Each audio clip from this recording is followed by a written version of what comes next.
one of the reasons that I wanted to write this book is because there's so much attention paid to the opioid epidemic in rural, middle class, and upper class white communities. The white aspect of the epidemic gets a lot of attention, almost exclusively, gets almost all the attention.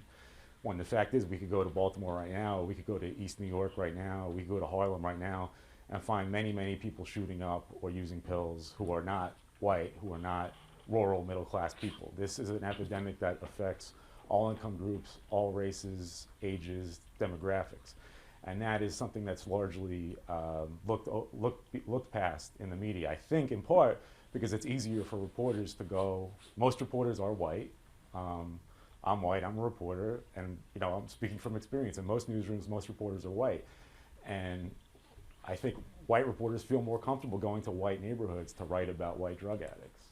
And that might be a controversial thing to say, but that's been my experience. And so I think if you saw more people of color in newsrooms, you would see this aspect of the epidemic represented more fairly in the press.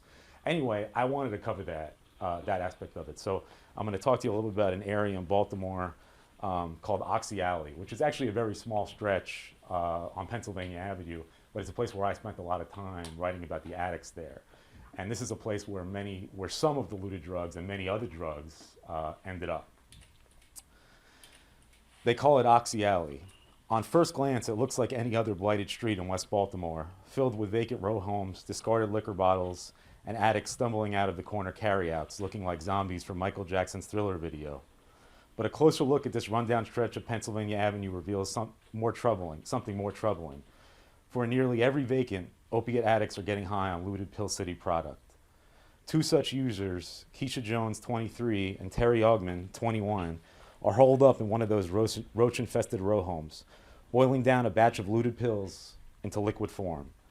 Keisha's 6-year-old son, Moises, sits in the corner playing with his Hess truck, while the women, friends since high school, speculate about the quality of the drugs they're about to inject. Going to be real nice, Keisha says, melting the oxycodone with a lighter and spoon while Terry readies a syringe. These them black ivories, 40 milligrams. I just hope they're as good as the Hollywood, says Terry, who's recently learned she's 6 weeks pregnant with her first child. She hasn't seen the baby's father, her ex-boyfriend, Tyrone Moxley, in 5. I gotta make the most of it today because I can't be fooling around with pills no more, Terry says. These BIs are my send-off.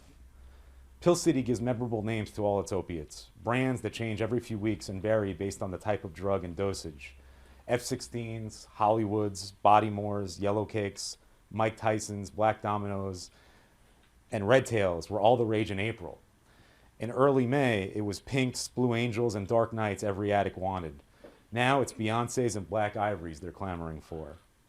Them BGF boys ain't let us down yet, have they? Says Keisha, who, like Terry, first began abusing pain pills earlier this month, procuring them from BGF member Train Lockwood. I'm sure they've done right by us with these too, she said.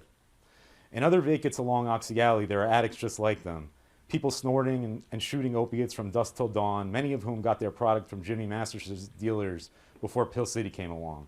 Just to interject for a moment, Jimmy Masters was, I write about him as part of a crew that was going to battle with Pill City over drug corners and territory within Baltimore. The concentration of drug abusers on the street is among the highest in the country. Casualties of the ongoing wave of urban opiate addiction, overdose, and associated violence ravaging America's inner cities with little notice from wealthier enclaves. Few outside the game venture to Oxy Alley or streets like it, viewing them as places, quote, beyond redemption, end quote, says Chris Sheehan, a Baltimore homicide detective who was investigating a number of killings in the area. You come here for one of 3 reasons: to buy drugs, to sell drugs, or because you just don't care anymore and don't mind dying, Sheehan says. The only other excuse, he says, is you're a homicide or a narcotics detective.